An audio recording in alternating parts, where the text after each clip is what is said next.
नमस्कार, IPO corner में आपका स्वागत है। आपके साथ मैं हूं अभिषेक सत्यव्रतम और आज से एक और आईपीओ खुल गया है। नाम है Vraj iron and steel. Issue size है 171 करोड़ रुपए का। प्राइस बैंड है 195 रुपए से 207 रुपए प्रति शेयर का और पूरा का पूरा फ्रेश इशू है ये। कंपनी ये छत्तीसगढ़ बेस्ड है। रायपुर में, बिलासपुर में इनके प्लांट्स हैं। तो कंपनी के फंडामेंटल्स पर और सब्सक्रिप्शन पर चर्चा करने के लिए हमारे साथ जुड़ गए हैं हेम सिक्योरिटीज की आस्था जैन। आस्था जी, बहुत शुक्रिया आपका समय देने के लिए। स्वागत है आपके 18 संदेश पर। एक बार जरा डिटेल्स बता देते हैं दर्शकों को कि ये क्या डिटेल्स हैं आईपीओ की।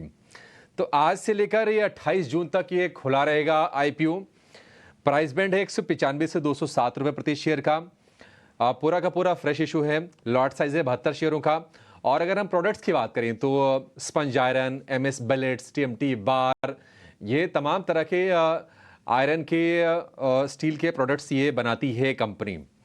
और इसके अलावा अगर हम आईपीओ में अगर हम कोटा की बात कर लें तो क्यूआईबी के लिए 50% है, रिटेल के लिए 35% और एनआईआईज के लिए 15% का हिस्सा रिजर्व है। आस्था जी, बताइए कंपनी आपको कैसी लग रही है, क्योंकि पूरा का पूरा ये फ्रेश इशू है, ओएफएस का कोई पार्ट नहीं है और जो पैसे आ रहे हैं कंपनी का ये कहना है कि वो एक्सपेंशन पर यूज करेगी इसका। किस तरह जी, से आप देख रहे हैं आईपीओ को? जी बिल्कुल। देखिए, बिल्कुल ये जो कंपनी है ये मैन्युफैक्चर करती है स्पॉन्ज आयरन, टीएमटी बार्स जो आपने बताया बेसिक एंड बिलेट्स। तो स्पॉन्ज आयरन का काम क्या होता है कि रॉ मटेरियल होता है स्टील बनाने के लिए और बिलेट्स और TMT bars basically specially TMT bars जो होते हैं ये बेसिकली कंस्ट्रक्शन के काम में आते हैं। अब कंपनी की देखा जाए तो 2 जगह मैन्युफैक्चरिंग फैसिलिटीज़ है रायपुर और बिलासपुर में। लेकिन जो इनका प्लांट है स्पेशली मैं अगर स्पॉन्ज आयरन और इन प्लांट की बात करूँ तो ये काफ़ी अच्छी कैपेसिटी यूटिलाइजेशन पे चल रहे हैं मोर देन 90%। तो अब ये मैन्युफैक्चरिंग फैसिलिटीज़ को और ज़्यादा बढ़ा रहे हैं क्योंकि कैपेसिटी यूटिलाइजेशन ऑलरेडी काफ़ी हाई है जो चल रहा है और इसीलिए ये लोग आईपीओ भी ला रहे हैं कि कुछ प्रोसीड्स ये अपने कुछ डेट को भी रीपे करेंगे और कुछ ये कैपिटल एक्सपेंडिचर बिलासपुर प्लांट में भी करेंगे और यहाँ पे कैपिटल एक्सपेंडिचर और इसमें एक्सपेंशन भी करेंगे प्लांट में।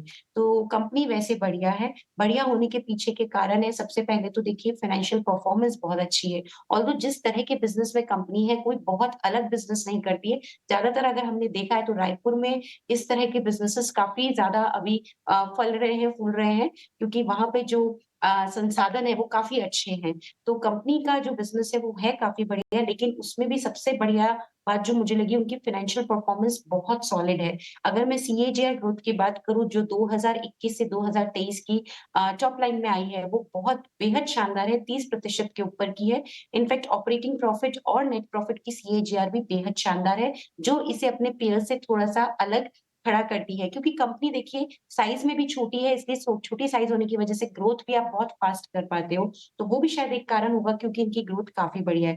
दूसरी तरफ मार्जिन्स भी इनके काफ़ी ज़्यादा अच्छे लगे मुझे और जो अदर रेशियोज़ हम लोग देखते हैं आरओई वगैरह वो सब भी काफ़ी बढ़िया लगे। अब क्योंकि एक जो कारण है इश्यू लाने का वो प्रोसीड्स यूज़ करेंगे अपने डेट को रीपे करने के लिए तो वहाँ पे हमें इंटरेस्ट कॉस्ट में भी एक घटत नज़र आएगी और उसकी वजह से हम देखेंगे कि इनकी जो इंटरेस्ट कॉस्ट में जो एक तरह से गिरावट आएगी वो सीधी इनकी बॉटम लाइन या इनकी प्रॉफिट में ऐड होगी। तो इन सभी पैरामीटर्स को मद्देनज़र रखते हुए हमें ये आईपीओ अच्छा लगता है और सब्सक्राइब की हम रेटिंग इस आईपीओ को दे रहे हैं। तो लगाने की राय रहेगी इस कंपनी के आईपीओ में लेकिन लिमिटेड लिस्टिंग गेन्स को ध्यान में रखते हुए लगाएँगे तो ज़्यादा अच्छा है। बढ़िया लिस्टिंग गेन हो गए तो और भी बढ़िया बात है। लेकिन फिर भी इसमें लिस्टिंग गेन होने की उम्मीद है और इसीलिए हम सब्सक्राइब की रेटिंग दे रहे हैं लिस्टिंग गेन और लॉन्ग टर्म पर्पज़ से। ठीक है, प्रोडक्ट पाइपलाइन अच्छी है, कंपनी एक्सपेंशन के मूड में है, फाइनेंशियल्स भी आस्था जी ने बताया कि बहुत अच्छे हैं। सब्सक्राइब करने की सलाह है व्रज आयरन एंड स्टील में। लेकिन आस्था जी, सब चीज़ें अच्छी हैं, क्या वैल्यूएशंस भी अच्छे हैं? वैल्यूएशंस आपने सही बात पकड़ी और इसीलिए मैं और भी ज़्यादा खुश हो रही हूँ इस आईपीओ को जब एनालाइज़ किया क्योंकि वैल्यूएशंस यहाँ पे बढ़िया है। 12 की पीई मल्टीपल पे ये लेके आए हैं। तो जिस प्राइस टू अर्निंग मल्टीपल पे लाए हैं 12 की वो इंडस्ट्री के हिसाब से भी रीज़नेबल है और जो इनके पीयर्स हैं क्योंकि वो एग्ज़ैक्ट पीयर्स नहीं होंगे देखा जाए तो बहुत बड़ी-बड़ी कंपनीज़ हैं इसके जैसे गोदावरी पावर हो गया या आपका दूसरा साडा मेटल एंड एनर्जी करके ये सब जो कंपनीज़ हैं ये काफ़ी बड़ी हैं साइज़ में। तो एग्ज़ैक्ट पीयर तो नहीं मानेंगे लेकिन फिर भी उनके पीई मल्टीपल से भी ये reasonable price to earning multiple पे ला रहे हैं, जो कि 12 का है और इसीलिए हम लोग यहाँ पे सब्सक्राइब की रेटिंग, लिस्टिंग गेन और लॉन्ग टर्म पर्पस दोनों ही नज़रिए से दे रहे हैं।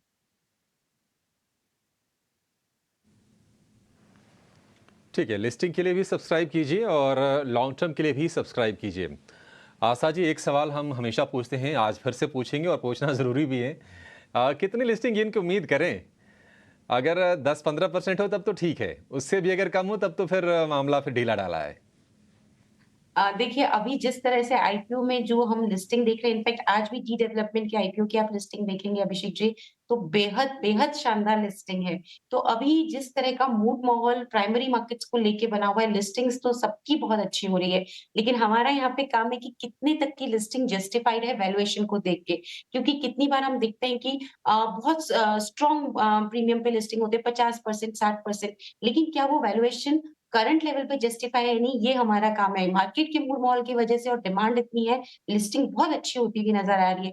लेकिन जो मुझे एक रीज़नेबल लगती है, मैं उसी पे हमेशा बात करती हूँ और उसके ऊपर हुई, तो वो तो सोने पे सुहागा है। लेकिन फिर भी मुझे इस आईपीओ को देख के लगता है कि आराम से यहाँ पे 10% की 7 से 10% की लिस्टिंग गेन होने की तो बिल्कुल यहाँ पे उम्मीद है और उसके ऊपर भी हो सकता है, पर वहाँ तक की उम्मीद मैं रख रही हूँ क्योंकि मेरी ये जो उम्मीद होती है, ये हमेशा वैल्यूएशंस और सब चीज़ों को मद्देनज़र रख के होती है। हुँ। आशा जी, ये बताइए, चूँकि ये ऐसा स्पेस है आयरन का और स्टील का, कंपनीज़ ढेर सारी हैं और हर तरह की हैं। बहुत बड़े-बड़े दिग्गज भी हैं, मिड कैप साइज़ वाली भी हैं। उसमें ये ब्रज स्टील आ रही है और आपने जिन कंपनीज़ का ज़िक्र किया, कहा कि ये एग्ज़ैक्ट पेयर नहीं है। हालाँकि सादा एनर्जी, गोदावरी पावर, श्याम मेटलिक्स, इन कंपनियों से हम कहीं न कहीं तुलना करने की कोशिश करेंगे, लेकिन साइज़ के लिहाज से ये छोटी है। क्या कोई रिस्क भी है ग्रोथ को लेकर? क्या कोई चैलेंज आपको दिखता है कंपनी के आगे के राह में? जो देखा जाता है क्योंकि जो रॉ मटेरियल होता है वो इसमें मेजर हम लोग देखते हैं। अब अगर मैं टीएमटी बार्स या बिलेट बार जो कि इनके 3 प्रोडक्ट में से 2 प्रोडक्ट है, उसकी जो रॉ मटेरियल की व्यवस्था है वो कंपनी की मोर और लेस इन हाउस है। कंपनी अभी कैप्टिव पावर प्लांट पे भी एक्सपेंशन कर रही है क्योंकि इलेक्ट्रिसिटी एक बहुत बड़ा फैक्टर रहता है जब हम इस तरह की कंपनीज़ को देखते हैं। तो वहाँ पे भी कंपनी फोकस कर रही है। तो रिस्क एक ही है कि जो इनकी sourcing of raw material specially जो स्पंज आयरन के लिए काम में आता है, वो आयरन ओर वगैरह की जो प्राइस मोमेंटम होती है, वो ज़रूर एक देखने वाली बात होती है कि वो किस तरह से प्राइस मूवमेंट होता है। ऑल्दो ये पूरा का पूरा जो ये लोग सोर्स कर रहे हैं आयरन ओर भी, इनके एक प्रोडक्ट स्पॉन्ज आयरन के लिए वो डोमेस्टिक सोर्सिंग है। तो इंटरनेशनल प्राइसेज़ बहुत ज़्यादा यहाँ पे इनको अफेक्ट नहीं करती, लेकिन फिर भी ये जो प्राइसेज़ मूवमेंट होती हैं, ये ज़रूर एक बार कंपनी को थोड़ा-सा ये इस तरह की सभी कंपनियों में एक इम्पोर्टेंट रोल प्ले करती है और ये रिस्क फैक्टर होता है क्योंकि बहुत बड़ी अगर वॉलेटिलिटी या फ्लक्चुएशंस आते हैं, तो वो कंपनी के मार्जिन्स को कहीं न कहीं इम्पैक्ट करते हुए नज़र आते हैं। लेकिन अगर मैं इस कंपनी की बात करूँ, तो इन्होंने बहुत अच्छे से अपने मार्जिन्स को मेंटेन किया है और आगे भी जिस तरह से मैंने बोला कैप्टिव पावर प्लांट का यहाँ पे बहुत इम्पोर्टेंट रोल है, उसके लिए भी ये एक्सपेंशन के लिए यहाँ पे खर्चा कर रहे हैं। तो मुझे लगता है आगे जाते हुए ये लॉन्ग टर्म में ये और भी बढ़िया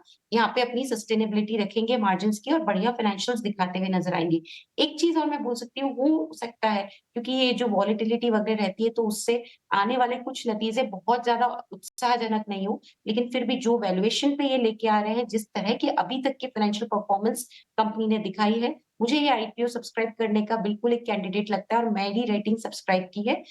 लिमिटेड लिस्टिंग गेन की मैं यहाँ पे एक बात रखूँगी क्योंकि हो सकता है बड़े भी हो जाए, मार्केट के मूड माहौल को हम लोग गेज नहीं कर सकते। लेकिन यहाँ पे लिमिटेड लिस्टिंग गेन और लॉन्ग टर्म दोनों पर्सपेक्टिव से लगाने की सलाह हमारी तरफ से दी जाए। ठीक है, 7 से 10% के लिमिटेड लिस्टिंग गेन के लिए आपको इसमें पैसे लगाने की सलाह है। 7 से 10% वैसे कम होती है नहीं। अगर आप देखेंगे तो एफडी के जो रेट्स होते हैं, अगर सीनियर सिटीज़न का भी देखेंगे ना, तो 7.5% होता है, वो भी साल भर का। और अगर आपको 10 दिन से भी कम समय में, करीब-करीब 1 हफ्ते में अगर ये मिल जाए, तो कहाँ को बुरा है। जो भी अपॉर्चुनिटी आ रहे हैं, उसको आप एनकैश कीजिए, अगर मिल रहा है तो। और बहुत अच्छी चीज़ बताई आस्था जी ने कि बिजली बड़ा इंपॉर्टेंट फैक्टर होता है ये स्टील आयरन कंपनीज़ के लिए, और इनका अपना 5 मेगावाट का रायपुर वाली फैसिलिटी में कैप्टिव पावर प्लांट है।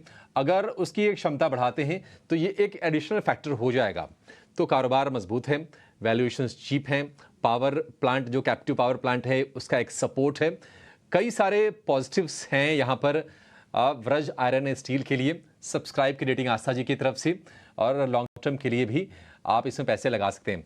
आस्था जी, आपने बात छेड़ी थी आज जो लिस्ट हुई हैं कंपनीज, आसान लोन्स हो गया, और इसके अलावा ये डी डेवलपमेंट इंजीनियर्स का, डी डेवलपमेंट इंजीनियर का तो कमाल की लिस्टिंग हमने देखी है। आसान लोन्स की आपने कहा भी था कि थोड़े वैल्यूएशंस महंगे हैं, और हमने देखा कि 8-10% ऊपर ये लिस्ट हुआ है। अब इन दोनों में क्या करना चाहिए? क्या कहीं पर जिसको आईपीओ में नहीं मिल पाया, कहीं एंट्री का मौका बन रहा है क्या? देखिए, डी डेवलपमेंट की जो आज लिस्टिंग हुई है, वो बेहद हाई प्रीमियम पे हुई है, तो मुझे नहीं लगता कि अभी राइट टाइम है उसमें एंटर करना। मार्केट में अभी बहुत माहौल अच्छा हुआ है, स्पेशली प्राइमरी मार्केट्स को देख के, तो उसी वजह से हम देख रहे हैं कि लिस्टिंग्स एक के बाद एक शानदार होती हुई नज़र आ रही है। लेकिन क्या इतने वैल्यूएशन जस्टिफाई है? हमें वो भी साथ के साथ में ध्यान रखना है। इस मार्केट की तेज़ी के माहौल के मूड में अपने आप को बहकाना नहीं है, ऐसा मेरा पर्सनली मानना है। और मेरे हिसाब से अभी डी डेवलपमेंट में बहुत अच्छा, क्योंकि ये ऑलरेडी चल रहा है, तो इसमें अभी तो एंट्री ना करें। गिरावट आती है, कंपनी बढ़िया आती है, हमने भी यही बोला था कि लिस्टिंग गेन के लिए भी लगाइए, लॉन्ग टर्म के लिए, लेकिन इतने बड़े लिस्टिंग गेन की उम्मीद हमें भी नहीं थी। तो मुझे लगता है कि अब थोड़ा-सा प्राइसेज़ यहाँ पे थोड़ा-सा स्ट्रेच हो गई है, क्योंकि इनकी ऑर्डर बुक काफ़ी बढ़िया थी डी डेवलपमेंट की। मुझे जहाँ तक याद है 800 करोड़ की ऑर्डर बुक थी, जिसे देख के ही मैं बहुत ज़्यादा इसके लिए पॉजिटिव हो रही थी, और लिस्टिंग गेन के लिए भी मैंने रिकमेंड किया था। तो ऑर्डर बुक कंपनी की शानदार है, बाकी भी बढ़िया है, लेकिन प्राइसिंग अभी बहुत बढ़ गए हैं, तो इस लेवल पे एंट्री ना करें। गिरावट आती है क्योंकि 340 137 रुपए ऊपर मतलब हम देख रहे हैं इसकी लिस्टिंग हुई है, तो थोड़ी गिरावट आती है मेरे हिसाब से 280 270 के ज़ोन में। मैं ये डी डेवलपमेंट की बात कर रही हूँ, तो वहाँ पे एंट्री के मौके बनाएँ। इतनी बड़ी प्रीमियम की लिस्टिंग में अभी इसमें एंटर करना थोड़ा हो सकता है रिस्की हो।